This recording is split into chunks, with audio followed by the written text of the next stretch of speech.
मैंने कहा था ना ये नंबर सिर्फ इमरजेंसीज के लिए दिया है। क्यों कॉल किया? मुझे पता है तुम्हें तुम्हारे सारे पैसे मिल जाएंगे और तुम कॉल मत करना, मैं करूंगी।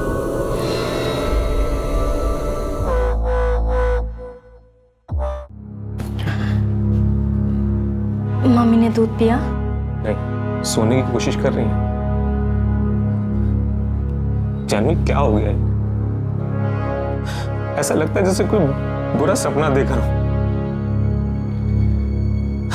मैं छोड़ूंगा नहीं उन्हें, जिसने भी पापा को।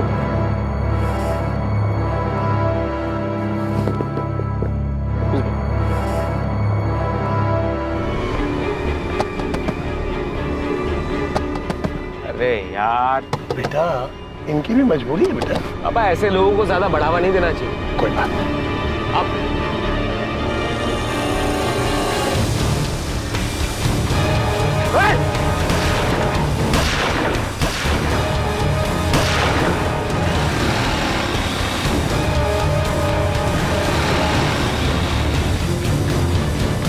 इस बार के नए सीड्स और फर्टिलाइजर्स से हमारे किसानों को काफी राहत होगी और 2021 तक 80 नए स्टोर्स खोलने का हमारा टारगेट होगा।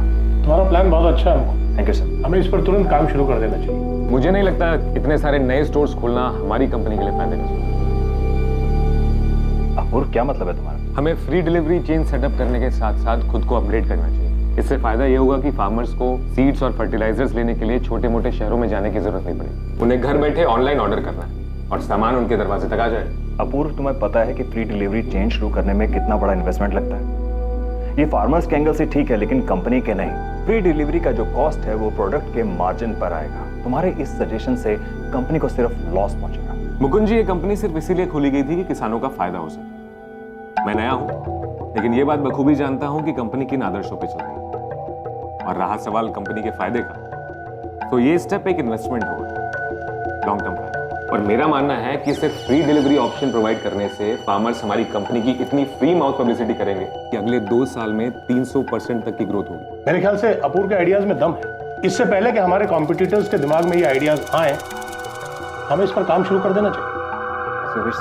अपूर्व, मुझे अच्छा लगा कि तुमने कंपनी के सिद्धांतों को ध्यान में रखा कि हमारी कंपनी फार्मर्स के हितों को ध्यान में रखते हुए बिजनेस करती है। Good, very good.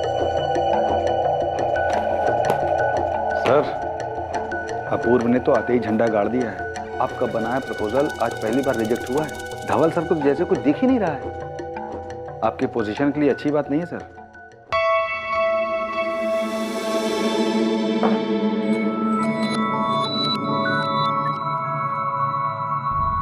आपको वाकई मेरा आइडिया पसंद आया, या फिर आपने मेरी साइड सिर्फ इसलिए ली क्योंकि मैं आपका बेटा हूं? क्योंकि मुकुंद जी को तो आइडिया बिल्कुल पसंद नहीं आया। अपूर्व, मैंने तुम्हारे आइडिया को इसलिए सपोर्ट किया था क्योंकि वो हमारी कंपनी और हमारे फार्मर्स के लिए फायदेमंद है। उस काफसे के बच्चे का काम तमाम करना है। बहुत नाक में दम कर रखा है उसने।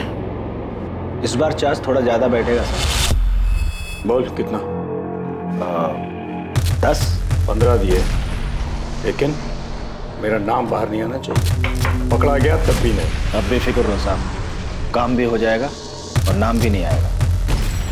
ये 5 लाख एडवांस, बाकी काम होने के बाद करना काम। तुम तैयारी करो, डेट में बताता हूँ।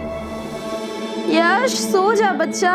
क्या हो गया? सो जा सो जा। नहीं मम्मा थक गई। यश क्यों रो रहा है? सो जाना। नींद नहीं आ रही है? हाँ सो जाना। क्या हुआ यश? सो ही नहीं रहा है। आजा आजा बच्चा, आजा आजा मेरे पास आओ। आज पापा सुलाएंगे बच्चे को, हैं? मेरा बच्चा। चलो चलो मेरे साथ चलो। आप क्या कर रहे हो? तुम 2 रात से सोई नहीं, सो जाओ आराम से। चलो बच्चे, बाहर चलते हैं। आजा। भाग्यश्री, मैं सोच रहा हूँ कि अपूर्व अब तैयार है। मैं रिटायर हो जाता हूँ, वो संभाल लेगा कंपनी। हाँ बिल्कुल। तो अब आपको भी ना थोड़ा सा आराम करना है।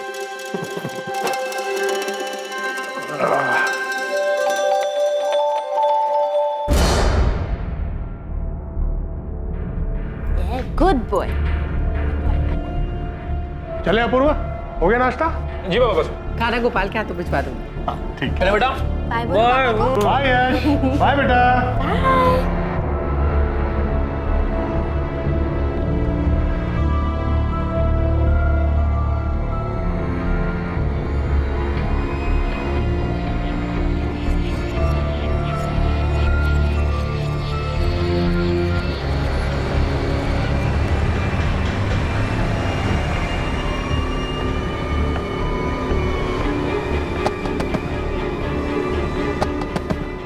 यार। बेटा इनकी भी मजबूरी है बेटा। पापा ऐसे लोगों को ज्यादा बढ़ावा नहीं देना चाहिए। कोई बात नहीं। अब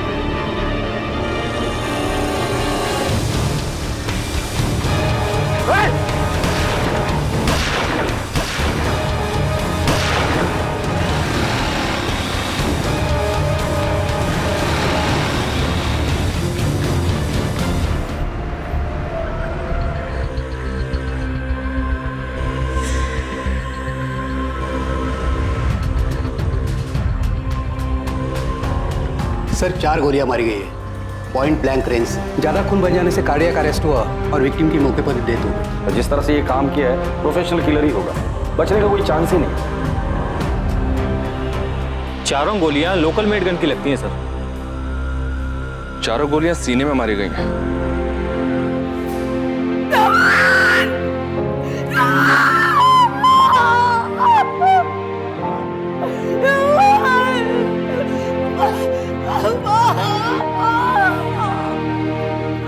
जी सर मिस्टर कापसे के मर्डर केस पर ही काम कर रहा हूं। आई नो सर, मुझे पता है कि वो एक पब्लिक फिगर थे। जी सर, कुछ भी अपडेट होता है मैं आपको बता दूं। जय हिंद सर। सर एफएसएल ने कंफर्म कर दिया है कि लोकल मेड गन ही यूज हुआ था और हाल फिलहाल में इस तरह का गन कहां बेचा गया है, किसको बेचा गया और किसने बेचा है, ये सब पता लगाने के लिए खबरी नेटवर्क को एक्टिव कर दिया है। ये मर्डर करवाया गया है बड़ी प्लानिंग के साथ, और ये जो कोई भी है उसे धवल कापसे का रूटीन पता था। उस सिग्नल पर कब पहुंचता है उसका अंदाजा था, या फिर घर से ही पीछा किया गया था। धवल कापसे का घर और जहां मर्डर हुआ था वो सिग्नल वाला एरिया। बाकी सीसीटीवी फुटेज चेक करो। Right sir.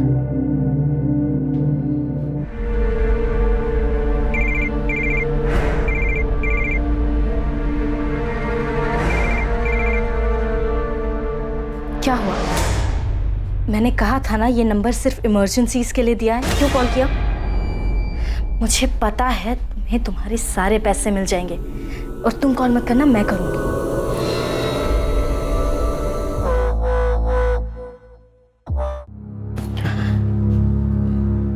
मम्मी ने दूध पिया? नहीं, सोने की कोशिश कर रही है। जानवी क्या हो गया है? ऐसा लगता है जैसे कोई बुरा सपना देखा हूं। मैं छोड़ूंगा नहीं उन्हें, जिसने भी पापा को।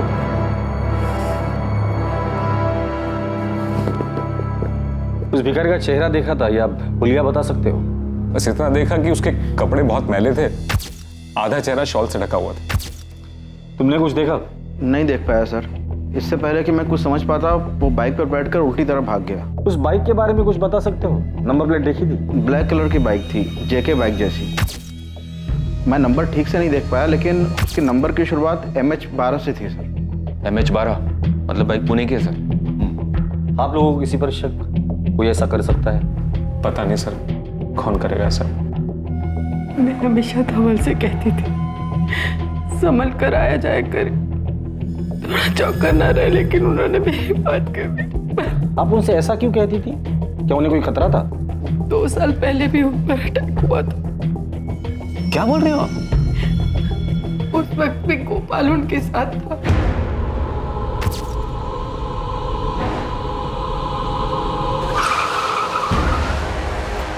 ये क्या हो रहा है? कौन है ये लोग? बाहर निकल। भाई कौन हो तुम लोग? क्या कर रहे हो? छोड़ो भाई, हमने क्या गलती की है? छोड़ दे। ये सिर्फ वार्निंग है, नेक्स्ट टाइम सीधा तेरे भेजे में लगेगी, समझा? चल निकल। इतनी बड़ी बात हो गई और किसी ने मुझे कुछ बताया तक नहीं। पापा नहीं चाहते थे कि तुम परेशान हो। पापा पर किसी ने हमला किया, उन्हें डराया धमकाया, तो किसी ने पुलिस कंप्लेंट क्यों नहीं की? मैंने कहा था धवल से, उसने बड़े ऑफिसर से बात भी की थी, उन्हें पुलिस प्रोटेक्शन मिली थी। 6 महीने बाद उन्हें लगा कि सब ठीक है तो उन्होंने प्रोटेक्शन हटवा दी। आपको पता ही ये हमला किसने किया था? धवल को शक था कि इसके पीछे सारंग सिंह और संजय जगताप का हाथ हो सकता है। वो बिजनेसमैन, उन दोनों का भी सेम बिजनेस है। पर धवल जी को ऐसा क्यों लगा था कि वो हमला संजय या सारंग ने किया होगा? 2 साल पहले धवल ने महाराष्ट्र में 5 राइस मिल शुरू किए। उसकी वजह से संजय और सारंग को बिजनेस में बहुत लॉस हुआ था और वो दोनों बहुत नाराज थे। क्या धवल भाव, किसानों के लिए पहले ही आपने फर्टिलाइजर और मिट्टी के रेट मार्केट में कम कर रखे। आप तो अच्छा खासा कमा रहे हो, लेकिन हमारे बिजनेस में नुकसान हो रहा है। और अब ये 5 राइस मिल खोलने की क्या जरूरत थी? पैसा तुम्हारा है भाव, खोला तो खोला, और उन किसानों से इतना महंगा धान क्यों लेना?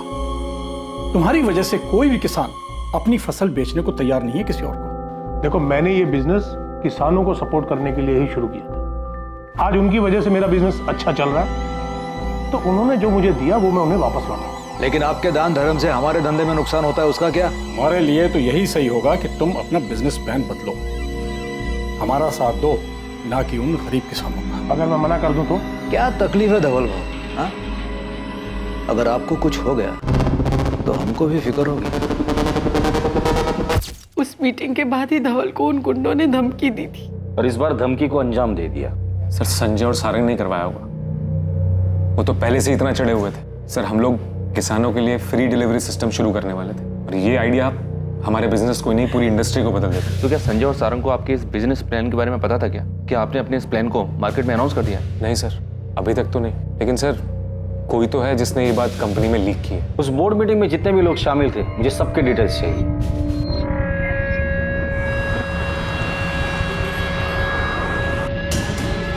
एग्रीकल्चर इंडस्ट्रियलिस्ट धवल कापसे की हत्या की खबर से पूरा शहर हिल गया है। जब उनकी कार पुणे शहर के संगम नगर एरिया के ट्रैफिक सिग्नल पर खड़ी थी, तभी उन्हें दिन दहाड़े गोली मार दी गई। सूत्रों के हवाले से खबर आ रही है कि गोली मारने वाला भिखारी के वेश में आया था। क्राइम ब्रांच पर केस को जल्द से जल्द सॉल्व करने का प्रेशर है। हमारे सूत्रों के अनुसार कुछ संदिग्धों के नाम भी सामने आए हैं। दिन दहाड़े हुए इस हत्याकांड से प्रशासन भी सख्ते में है। क्राइम ब्रांच पर कातिल को पकड़ने के लिए और भी ज्यादा दबाव बढ़ गए। धवल कापसे की हत्या से पूरा राज्य शोक के माहौल में है। उनके ना रहने से किसानों को सबसे बड़ा नुकसान होगा, क्योंकि धवल कापसे किसानों के सबसे बड़े समर्थक और हिमायती थे।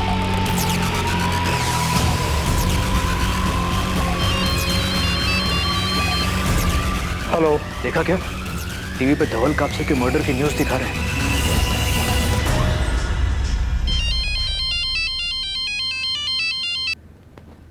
साहब, आपके फोन का इंतजार था। काम तो कल करना था ना। अब साहब, मुहूर्त तो निकाला नहीं था ना, फील्डिंग कर रहे थे, मौका मिला तो कर दिया। ठीक है, काम सफाई से हुआ है ना, मेरा नाम आना नहीं चाहिए। साहब बिल्कुल बेफिक्र रहिए आप। और साहब वो बैलेंस अमाउंट कल रात 9 बजे मिल वहीं पर। ठीक है।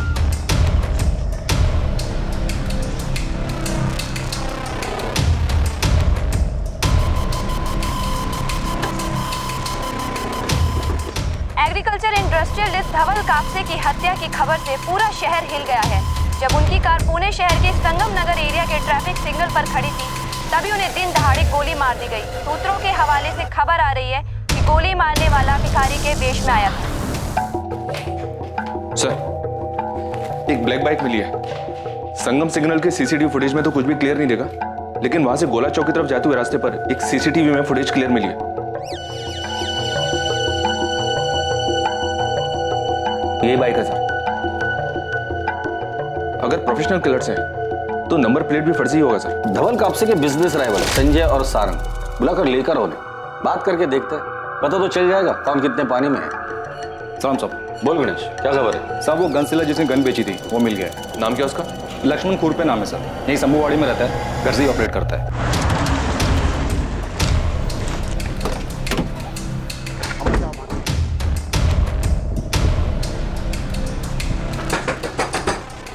कौन है? कैसे रहे सर? तलाशी शुरू करके। ये सब क्या किया मैं? ऐसे सारा घर क्यों छाने साहब? सामने सीधा आदमी है। 2 मिनट रुक जा, तब पता चल जाएगा।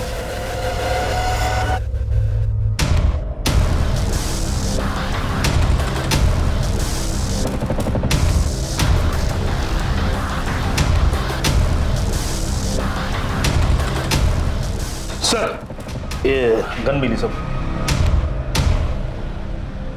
सीधा आदमी है तू? इससे सारा हमें अच्छे से पता है। 2 साल पहले आपने धवल जी को धमकी दी थी और ठीक उसके बाद ही उन पर हमला हुआ था। हाँ, उनकी वजह से हमारे बिजनेस में बहुत नुकसान हो रहा था, इसलिए मैं और संजय उनसे बात करने गए थे। अटैक वगैरह कुछ नहीं करवाया। 2 साल पहले भी पुलिस ने पूछताछ की थी, कुछ नहीं मिला। आप मेरी तरफ से बेफिक्र रहिए। आपके बिजनेस में और कोई है जो उन पर हमला करवा सकता है? मैं सिर्फ अपनी जिम्मेदारी ले सकता हूं। धवल काप से अपने मन की करने वाला आदमी था। अब ऐसे में उसके कितने दोस्त थे, कितने दुश्मन, ये मैं कैसे बता सकता हूँ? कभी कभी इंसान अंदर से चोट खाया हुआ होता है। आप पता लगाइए, कोई अपना तो नहीं था। चलते थे, अपना ध्यान रखना है, और कोई परेशानी हो तो मुझे बताना। चलो सर।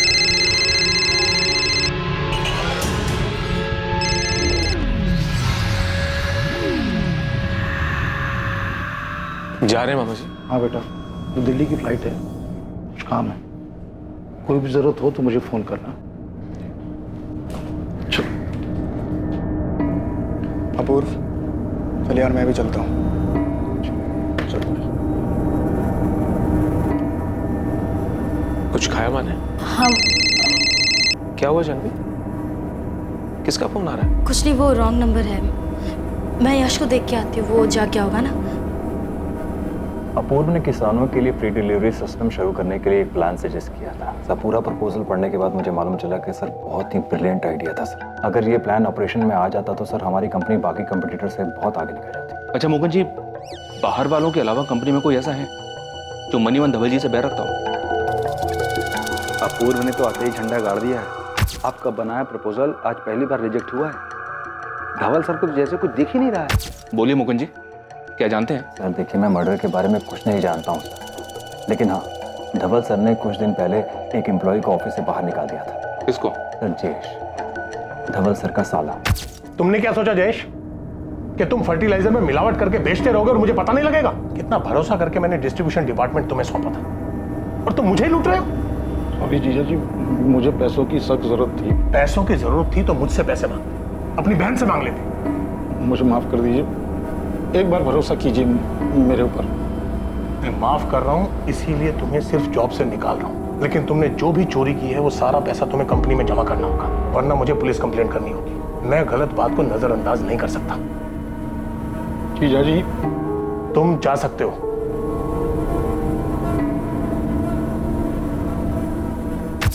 क्या धवल जी की वाइफ को इसके बारे में पता है? मुझे नहीं पता सर, लेकिन धवल सर ने मुझे बोला था कि मैं किसी को भी जयेश को निकाले जाने की वजह न बताऊं।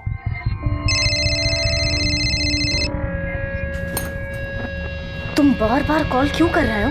मैडम एक हफ्ता हो गया काम हुए, अभी तक पैसा नहीं मिला मुझे। हाँ तो बात को थोड़ा समझो ना, माहौल थोड़ा शांत होने दो। मैडम अब ये सोचना मेरा काम थोड़ी है, मुझे मेरे बाकी के पैसे चाहिए। तुम्हारे पैसे लेके मैं कहीं भाग नहीं जा रही, तो इसलिए शांत रहो, अपना मुंह बंद रखो और मुझे दोबारा कॉल मत करना, समझे? क्या हुआ? किसका फोन? पंकज का। क्या बोला? उसे अपनी बैलेंस अमाउंट चाहिए, मैंने 3-4 दिन रुकने को कहा है। अब ये कोई नया बखेड़ा ना खड़ा करना। तुम टेंशन मत लो, मैं हूं ना, मैं संभाल लूंगी। हम दोनों के अलावा और भी लोग हैं जो धवल भाऊ की कंपनी की वजह से नुकसान में चल रहे हैं, तो ऐसे में दुश्मनी तो किसी की भी हो सकती है। पर आप दोनों के अलावा उन्हें धमकी देने और कोई नहीं गया था। हमारा उनसे मिलना एक कोइंसिडेंस था, उसके कुछ ही दिन बाद उन पर अटैक हो गया। अब जाहिर है उनको तो यही लगता है कि अटैक हमने करवाया, लेकिन कोई प्रूफ नहीं है, ना उनके पास था ना आपके पास है।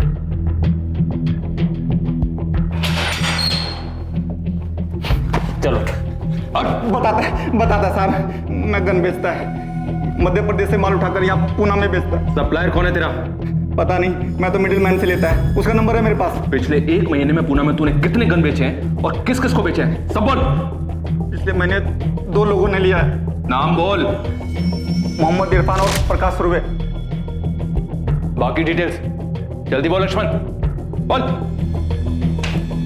सर, जिस बाइक पर शूटर भागे थे उस बाइक के ओनर का पता चल गया, किसी सुबोध मंडल के नाम पर है। एड्रेस मिला?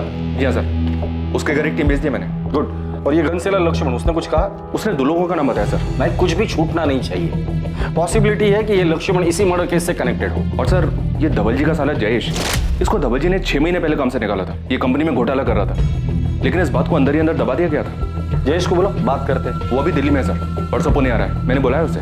एक काम करो, धवल जी के फैमिली मेंबर्स के सबके कॉल डिटेल्स निकालो, शायद वहीं से हमें कुछ मिल जाए। Right sir. सर, ये बाइक के मालिक Subodh Bhave. MH12 AF145H bike तुम्हारी है? हाँ साहब। ये बाइक एक मर्डर में इस्तेमाल हुई है, सच सच बता, क्या किया तूने? क्या बात कर रहे हैं साहब, पिछले महीने मेरी बाइक चोरी हो गई थी, मैंने कंप्लेंट भी किया था। कौन से पुलिस स्टेशन में? MS नगर पुलिस स्टेशन।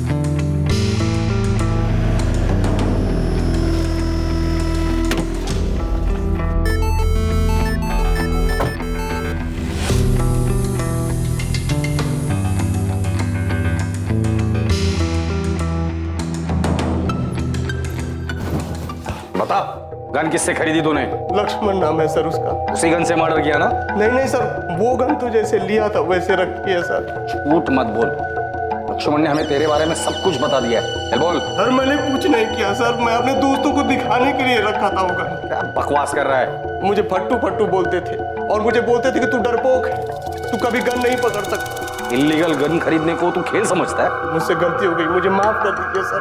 मैं अपने दोस्तों के बहकावे में आ गया सर। गन क्यों खरीदी थी? अब बेफिक्र रहो साहब, काम भी हो जाएगा और नाम भी नहीं आएगा। ये 5 लाख एडवांस।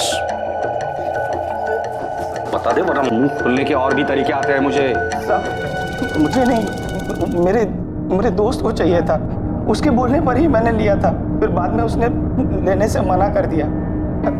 साहब अभी भी वो गन मेरे पास ही है। तो उसका नाम बोल, नाम बोल, नंबर दे उसका। क्या सोच रहा है? किसका नाम बताओ? हाँ, या याद नहीं आ रहा है तुझे?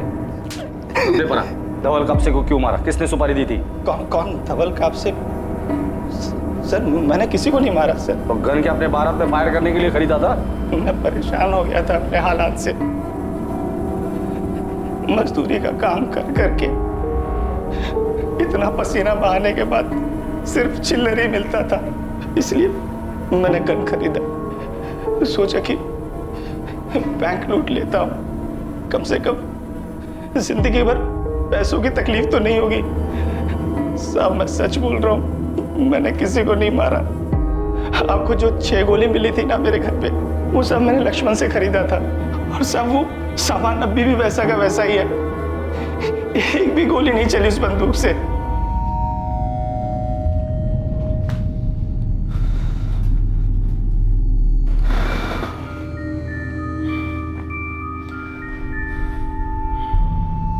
यार अब बर्दाश्त के बाहर हो गया है ये धवल का नाटक। हाँ यार, कुछ इंतजाम करना पड़ेगा उसका। क्या कर सकते हैं, वो डरता भी तो नहीं है। इस बार धमकी नहीं, सीधे गोली देंगे, असली वाली बुलेट। चढ़ गई है क्या? समझ में आ रहा है क्या बोल रहे हो? हम ऐसा कुछ नहीं करेंगे। मैं उसको डराने की बात कर रहा हूँ, जान से मारने के लिए नहीं। 2-4 गुंडों को हायर करेंगे और उनसे कहेंगे कि गोली धवल के कान के पास चलनी चाहिए। उसको भी तो डर का एहसास हो, हमारे बिना कहे वो हमारी बात भी समझ जाएगा और फिर उसके बाद वो हमें सीरियसली भी लेगा। छोड़ दे, ये सिर्फ वार्निंग है, नेक्स्ट टाइम सीधा तेरे भेजे में लगेगी, समझा? सर हमने इरफान और प्रकाश दोनों की खरीदी हुई गन और बुलेट सीज कर FSL को भेज दी थी, पर FSL की रिपोर्ट के हिसाब से दोनों ही गन इस्तेमाल नहीं हुई है और बुलेट्स भी वैसी ही हैं। मैंने इरफान का बैकग्राउंड भी चेक किया सर, शक करने जैसा कुछ मिला नहीं। इंसिडेंट के वक्त भी वो संगम नगर सिग्नल पर नहीं था। और वो दूसरा प्रकाश, उस पर लड़ाई झगड़ा करने और ज्वेलरी चुराने के कुछ केसेस तो हैं, पर अभी तक कुछ भी साबित नहीं हुआ है। थोड़ा डाउटफुल है वो। उसका कहना है कि इंसिडेंट के वक्त वो शीना नाम के किसी बंदी के साथ था। उसकी मोबाइल लोकेशन चेक की हमने, वो वाकई में क्राइम स्पॉट पर नहीं था। सारंग और संजय के खिलाफ कुछ मिला? अभी तक कुछ नहीं मिला सर, हम ढूंढ रहे हैं, शायद कुछ मिल जाए। इस सारंग और संजय इस मर्डर से जरूर कनेक्टेड है। 2 साल पहले जो हमला हुआ था वो एक कोइंसिडेंस नहीं था। अगला पिछला सब देखो ये सारंग और संजय इस लक्ष्मण से कनेक्टेड है या नहीं, या फिर उन दोनों से जिनकी हमने गन सीज की है। और सर वो बाइक वाला सुबोध, उसने वाकई में MS नगर पुलिस स्टेशन में कंप्लेंट दी है। बाइक चोरी की थी, इसलिए शायद इन्होंने नंबर प्लेट नहीं चेंज की। माना कि धवल पे अटैक को 2 साल हो गए हैं, लेकिन पुलिस खोद के सब डिटेल्स निकालेगी तो 2 साल बहुत होता है, कुछ मिलेगा नहीं उनको। लेकिन हमें सावधान तो होना ही पड़ेगा, पुलिस नजर रखेगी हम पे। अब क्या करें? हमें शांत रहना है, कुछ उल्टा सीधा नहीं करना है और घबराना भी नहीं है।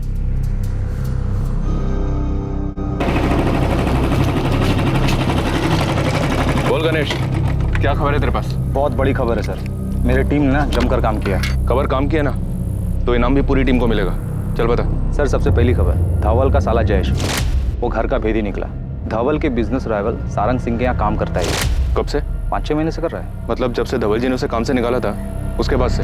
हाँ, कापसे एग्रो सॉल्यूशन से निकाले जाने के बाद मैंने सारंग साहब के यहाँ ज्वाइन कर लिया था। ये बात तुम्हारे जीजा को पता थी? नहीं, जयेश नहीं चाहता था कि ये बात धवल भाव को मालूम हो। हाँ, चोरी करना तो उसकी आदत है, पर ये बात क्यों छुपाई? क्योंकि मैं अपनी बहन के घर का माहौल ख़राब नहीं करना चाहता था। मैंने मान लिया था कि मुझसे गलती हुई है और जीजा जी ने कहा था वो ये बात किसी को नहीं बताएंगे। उसके बाद मैंने सारंग सिंह के यहाँ ज्वाइन कर लिया और जीजा जी को नहीं बताया। मतलब तुम घर में घुसकर कंपनी की जासूसी कर रहे थे, पर धवल जी को तुम्हारे बुरे इरादों की कोई खबर नहीं थी और तुम चोरी छुपे इसका फायदा सारंग को देते रहे। हाँ, जयेश ने मुझे कुछ अंदर की बातें बताई और मेरी कंपनी को फायदा हुआ। लेकिन ये धोखाधड़ी ज्यादा दिन नहीं चली। धवल जी को इसके बारे में पता चला तो उन्होंने बिजनेस में जासूसी करने का चार्ज लगाने की धमकी दी। आप लोग डर गए और उन्हें मार दिया। जयेश, तुमने फ्रॉड किया, उसके बाद तुम निकाले गए, फिर तुमने अपने जीजा के बिजनेस लेवल से हाथ मिलाया, तुम्हें तब भी चैन नहीं मिला, तो तुमने किस्सा ही खत्म कर दिया। आप भूल रहे हैं कि वो मेरे एक्स बॉस थे, लेकिन मेरी बहन के पति भी थे और मैं अपनी बहन से बहुत प्यार करता हूँ। सर, अब दूसरी खबर, अपूर्व के जिगरी दोस्त उमेश की। वो भी किसी राइवल के यहाँ काम करता है? उससे भी बड़ी खबर है, ये संजय के दूर का रिश्तेदार है। मतलब यहाँ भी राइवल कनेक्शन? सर, मेरे को तो लगता है ना, इन दोनों ने मिलकर कांड किया है। सर, संजय जगताप मेरे मामा लगते हैं, वो मेरी माँ के चचेरे भाई हैं। मेरी फैमिली उनके क्लोज है सर, मैं नहीं हूँ। झूठ मत बोलो उमेश, हम अच्छी तरह से जानते हैं कि संजय ने बिजनेस सेट करने में तुम्हारी काफी हेल्प की है या नहीं? हाँ सर, की है। और तुम ये एहसान चुकाने के लिए धवल जी की इन्फॉर्मेशन देते थे उसे? नहीं सर, ऐसा बिल्कुल नहीं है सर। अपूर्व बचपन से मेरा बेस्ट फ्रेंड है, उसकी फैमिली मुझे अपनी फैमिली जैसी लगती है। और संजय मामा ने जो किया वो एहसान नहीं, मदद थी, दान नहीं, लोन दिया था उन्होंने, जिसकी इंस्टॉलमेंट मैं आज भी दे रहा हूँ सर। अगर उन्होंने इसके बदले में ऐसा कुछ करने के लिए मेरे को बोला भी होता तब भी मैं 1 मिनट के लिए इस बारे में नहीं सोचता सर। उमेश से मैं कभी ऐसा कुछ नहीं कहूँगा। उमेश अपूर्व के बचपन का दोस्त है। उमेश की फैमिली और मेरे बीच अच्छे रिलेशंस हैं और उमेश अपूर्व की फैमिली से ज़्यादा क्लोज है। चलो मान लिया ये मर्डर आप लोगों ने प्लान नहीं किया था, लेकिन मैं अच्छे से जानता हूँ 2 साल पहले जो हमला हुआ था वो आप लोगों ने ही करवाया था। हाँ, वो अटैक हम नहीं करवाया था, पर सिर्फ धमकाने के लिए। मर्डर करने का हमारा कोई इरादा नहीं था और ना ही उस मर्डर में हमारा कोई हाथ है। धवल जी के बिजनेस राइवल संजय और सारंग से हम लोगों ने पूछताछ की, अभी तक कुछ सामने नहीं है। सर, अगर संजय और सारंग ने ये सब नहीं किया तो और कौन हो सकता है जो पापा को चोट पहुंचाने के बारे में सोच सकता है? आपके ऑफिस या रिलेटिव्स भी कोई ऐसा है जिसके आप लोगों के साथ अनबन हुई हो और उस इंसान ने वो कड़वाहट अपने दिल में रखी? सर, मैं दावे के साथ तो नहीं कह सकता, पर हमारी कंपनी के head of operation Mukund Patil, उन्हें मेरे काम करने से दिक्कत थी और पापा मुझे और मेरे आइडियाज को सपोर्ट करते, तो शायद उन्हें उनसे भी दिक्कत हो गई। ये सच है, अपूर्व को काम की समझ नहीं है। अगर वो धवल सर का बेटा नहीं होता तो शायद इस कंपनी में उसे काम करने का मौका नहीं मिला होता। और आप ये भी सोचिए कि मुझे अगर प्रॉब्लम अपूर्व से थी तो मैं अपूर्व को मारता ना, धवल सर को नुकसान नहीं पहुंचाता। शायद आप मारना अपूर्व को ही चाहते थे, लेकिन गलती से धवल जी की मौत हो गई। झूठ है ये सब, ऐसा मैंने कुछ नहीं किया। अगर आपको ऐसा लगता है इन सबके पीछे मेरा हाथ है तो आप सबूत लाइए, मैं आपके पास खुद आ जाऊंगा जहां आप बोलेंगे। सर, एक और खबर है, इन दोनों से ज्यादा बड़ी और ज्यादा चौंकाने वाली। क्या? सर, आपने मेरे को बोला था कि कापसे फैमिली पर नजर रखो, मैंने रखी। धवल का बेटा अपूर्व अभी 6 महीना पहले 1 नंबर का सट्टेबाज था, सर के ऊपर बहुत बड़ा कर्जा था। और ये बात शायद किसी को अच्छी नहीं लगी। कहीं किसी ने अपूर्व का गुस्सा उसके पिता धवल कापसे के ऊपर तो नहीं निकाला, या फिर टारगेट अपूर्व था लेकिन मारे गए धवल कापसे। सर, ये कापसे फैमिली तो बहुत कुछ दबा कर बैठी है। ये अपूर्व सट्टेबाज था, कर्जा है उस पर, और पता नहीं क्या क्या किया होगा। अपूर्व की बीवी जानवी, वो भी बड़ी छुपी रुस्तम है। मतलब सर? कॉल रिकॉर्ड से पता चलता है कि जानवी पंकज मिश्रा नाम के गुंडे के लगातार कांटेक्ट में है। उसके बैंक डिटेल से पता चलता है कि जानवी ने अपने अकाउंट से पंकज मिश्रा की बीवी जूही के अकाउंट में 3 बार 2-2 लाख करके 6 लाख की पेमेंट की है। अजीब है सर, पंकज जैसे गुंडे के टच में है, किसी बात के पैसे देती है, वो भी ऐसे टेढ़े तरीके से। बुलाओ दोनों को, देखते हैं क्या कहानी सुनाते हैं।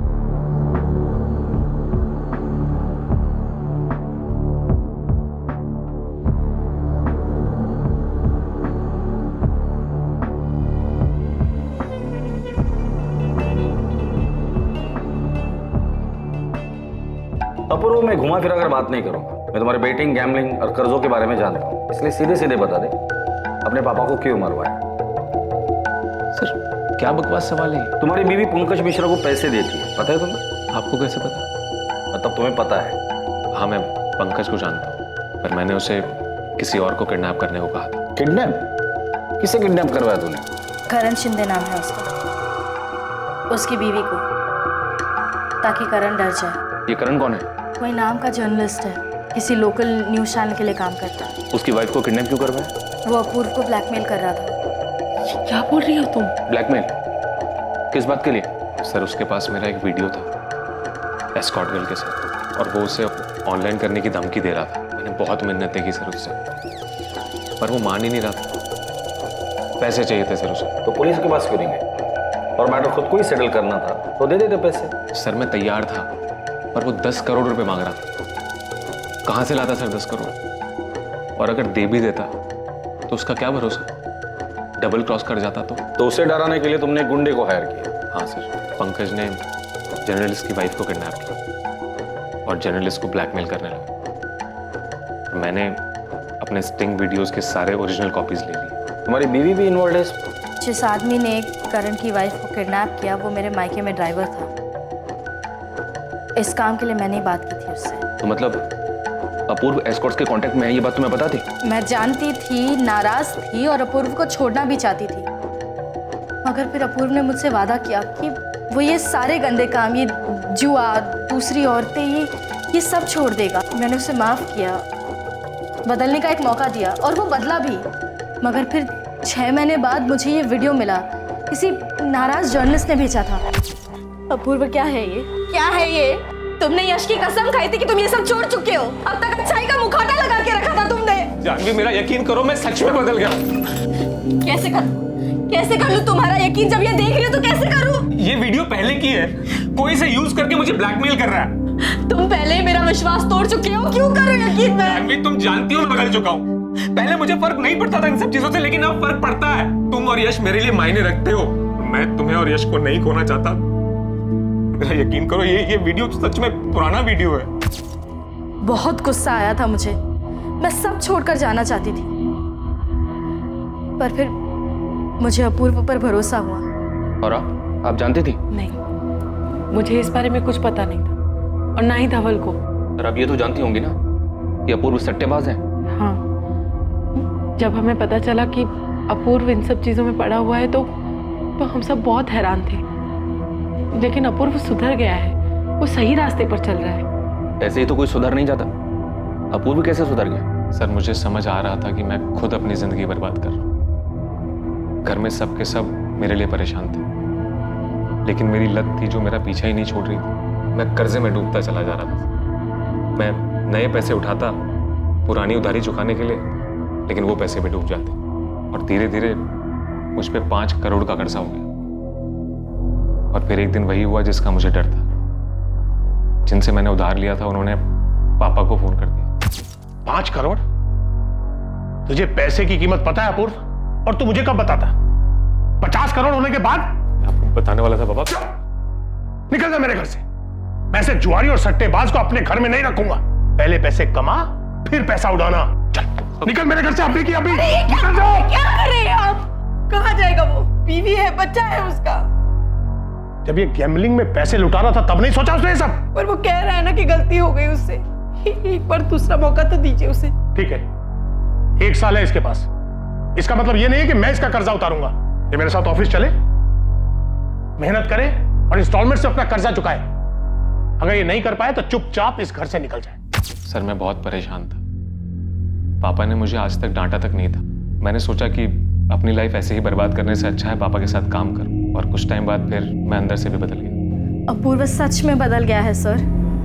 बस वो बदकिस्मत निकला कि उसका अतीत उसके आज के सामने आकर खड़ा हो गया। उस जर्नलिस्ट ने वो वीडियो भेजा जिससे छुटकारा पाने के लिए हमें पंकज की मदद लेनी पड़ी, और मैं उसी के पैसे चुका रही हूँ।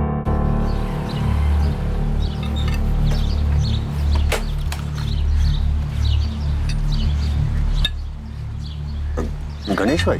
अरे नीलेश, वो ब्लैक जेके बाइक का कुछ पता चला क्या? अभी तक नहीं भाई। पुणे के सारे डीलर से बात हो चुकी है, पर किसी को पता नहीं उस बाइक के बारे में। पक्का? तूने तसल्ली कर ली हर जगह? हाँ भाई, एक काम करता हूँ, फिर से दोबारा से पूछ लेता हूँ लोगों से। देख ले, क्या पता तेरे से कुछ छूट गया हो। नीलेश एक बात बता, ये चोरी की गाड़ियाँ तो तेरे पास भी आती है ना? तू भी तो डील करता है ना? तो कहना क्या चाह रहा था? ये सब काम करना मैंने कब का छोड़ दिया है। 6 महीने हो गए उससे दूर होकर। चल ठीक है, नाराज क्यों हो रहा है? जा सुन, काम मत छोड़, घूमता रहे, ठीक है? चल। सर एक बड़ा ब्रेक मिला है। क्या? शूटर और मास्टरमाइंड के बीच का लिंक मिला है। कहां से? कौन है वो? सर गणेश ने टिप दी कि संजय और सारंग शाइनिंग मून बार में अक्सर मिलते हैं, तो मैंने वहां के अंदर के सीसीटीवी फुटेजेस निकलवाए, वहीं से पता चला।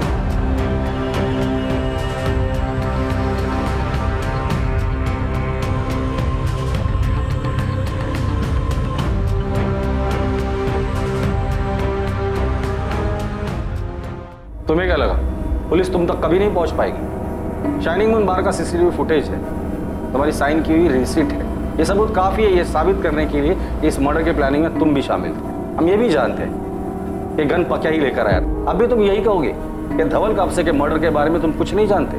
संजय तुम्हारा जेल जाना तो पक्का है, बस अपने मुंह से सच बोलोगे तो थोड़ी बहुत दया दिखा देंगे, वरना जेल में ऐसी जगह रखूंगा तुम्हें जहां खूंखार और खतरनाक कैदी रहते हैं।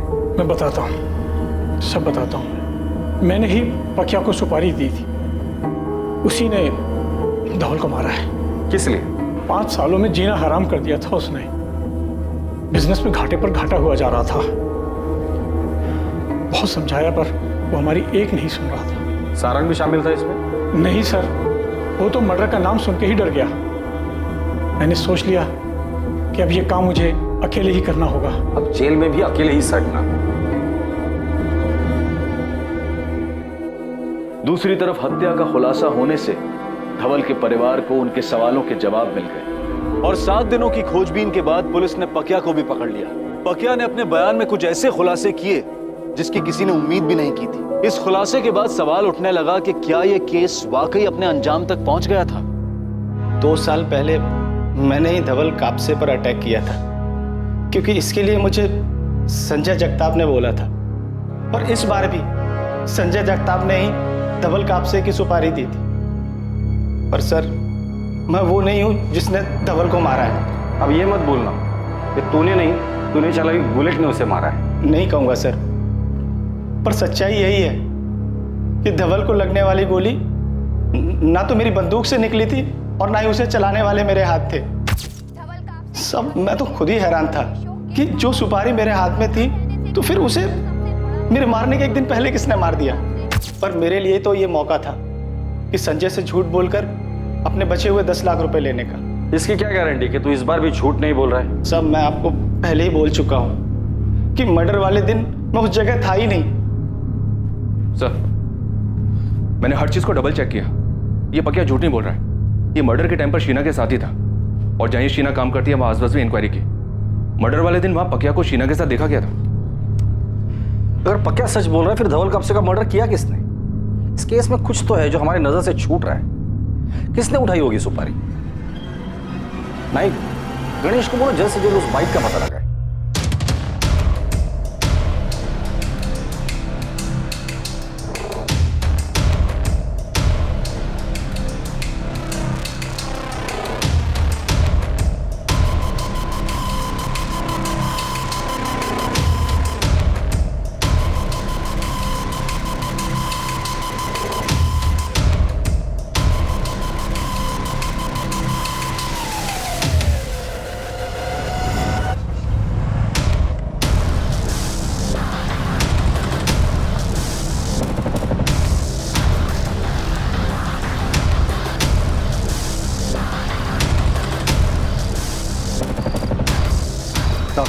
क्या रे, इतनी क्या खाई पड़ी तेरे को जो लगातार फोन कर रहा था? मुझे सही कीमत नहीं मिली साहब, सिर्फ 2 लाख मिली मुझे, जबकि आपने गगन को 20 लाख दिए थे। तो उसमें मैं क्या करूं?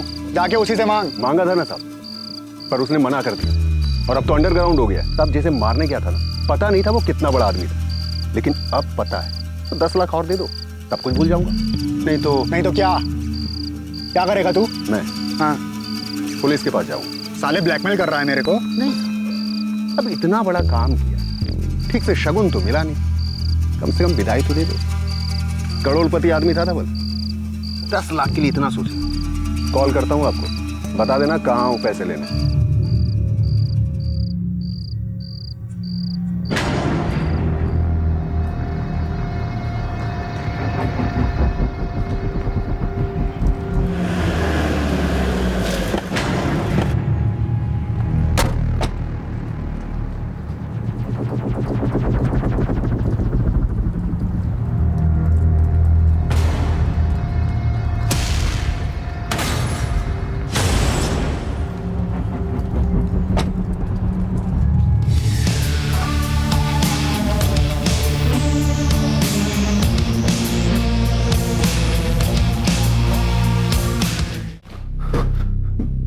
मैं उमेश को तो जानता ही नहीं साहब। गगन ने मुझे कांटेक्ट दिया था। कौन गगन? हिस्ट्री शीटर था साहब, उससे दोस्ती थी मेरी।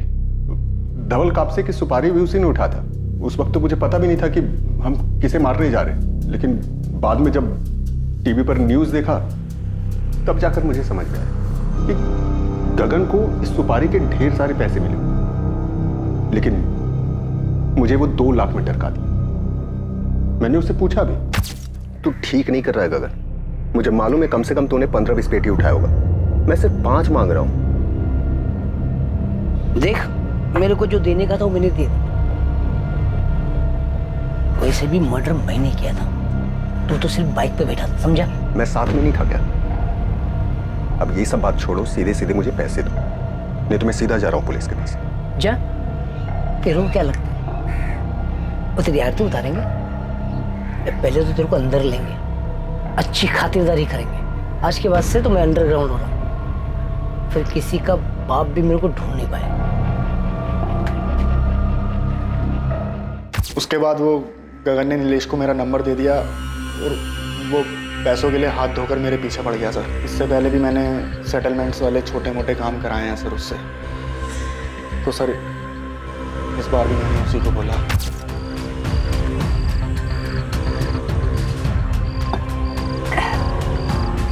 क्या बात है, बड़े दिनों के बाद याद किया? क्या करें, काम ही कुछ ऐसा है। मर्डर करना है। हो जाएगा। किसका करना है?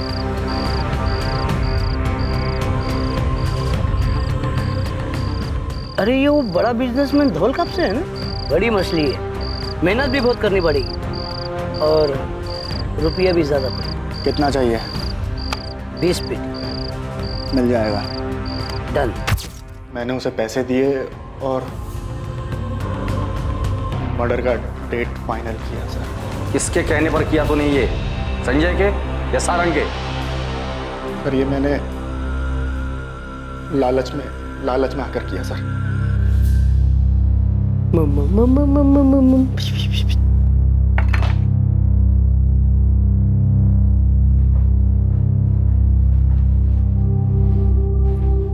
क्या हुआ इंस्पेक्टर साहब, कोई और भी पकड़ा गया क्या? हाँ, एक और शूटर, पर उन लोगों ने ये काम नहीं किया था।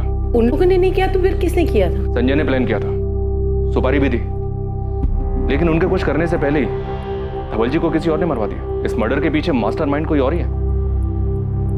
क्यों अपूर्वा, सही कहा ना मैंने?